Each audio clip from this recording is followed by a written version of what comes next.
Hi friends, சுரக்காய் போட்டு ஒரு குழம்பு பார்க்கலாமா? சுரக்காவை இந்த மாதிரி அரிஞ்சு வேக வச்சு எடுத்து வச்சுருக்கேன். கொஞ்சோண்டு மஞ்சத்தூள் உப்பு போட்டு வேக வச்சு எடுத்து வச்சுருக்கேன். அதுக்கு தேவையானது வெங்காயம், தக்காளி, பூண்டு, கருவேப்பிலை இதெல்லாம் அரிஞ்சு வச்சுருக்கேன். கடாயில் எண்ணெய் ஊற்றி ஒரு ஸ்பூன் கடுகு போட்டுக்கோங்க. ஒரு ஸ்பூன் சீரகம் போட்டுக்கோங்க. பூண்டு போட்டுக்கோங்க. இந்த மாதிரி கட் பண்ணி வச்சுருக்கேன். பூண்டு போட்டுக்கோங்க. கருவேப்பிலை போட்டுக்கோங்க. ஒரு 2 சின்ன வெங்காயம் கட் பண்ணி வச்சுருக்கேன், அதை போட்டுக்கோங்க. வெங்காயம் இந்த அளவுக்கு வதங்கினதுக்கப்புறம் ஒரு 2 சின்ன தக்காளி கட் பண்ணி வச்சுருக்கேன், அதை போட்டுக்கோங்க. தக்காளி வதங்கிறதுக்கு கொஞ்சோண்டு உப்பு போட்டுக்கோங்க. தக்காளி நல்லா வதங்கட்டும்.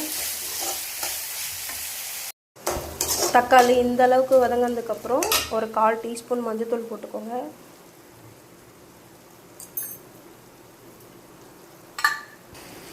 ஒரு டீஸ்பூன் வெறும் மிளகாத்தூள் போட்டுக்கோங்க. ஒரு 2 டேபிள் ஸ்பூன் வெறும் தனியாத்தூள் போட்டுக்கோங்க. ஒரு ஸ்பூன் வீட்டு குழம்பு மிளகாத்தூள் போட்டுக்கோங்க.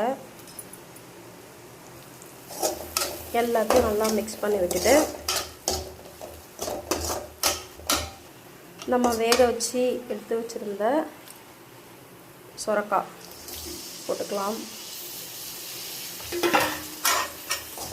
போட்டுட்டு நல்லா கலந்து விடுவோம்.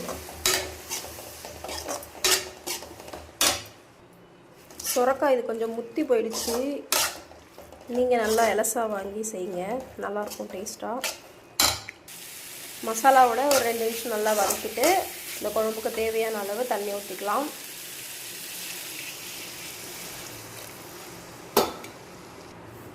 இந்த குழம்பு தேவையான அளவு தண்ணி ஊற்றியாச்சு. இந்த அளவுக்கு ஊற்றிருக்கேன்.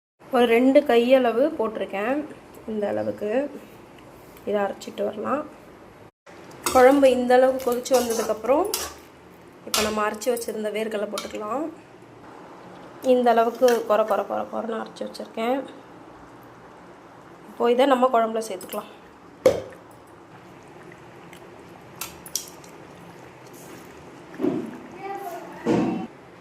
அவ்வளோதான் ஃப்ரெண்ட்ஸ், வேர்க்கடலை பொடி போட்டுட்டு கொதிக்க விடக்கூடாது. அவ்வளோதான், ஆஃப் பண்ணிவிட்டு கொத்தமல்லி போட்டுக்கலாம்.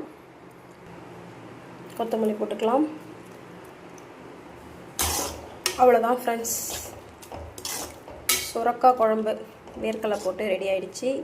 சிம்பிளான ஒரு ரெசிபி. செஞ்சு பார்த்துட்டு எப்படி இருக்குன்னு டேஸ்ட்டு சொல்லுங்கள். Bye friends.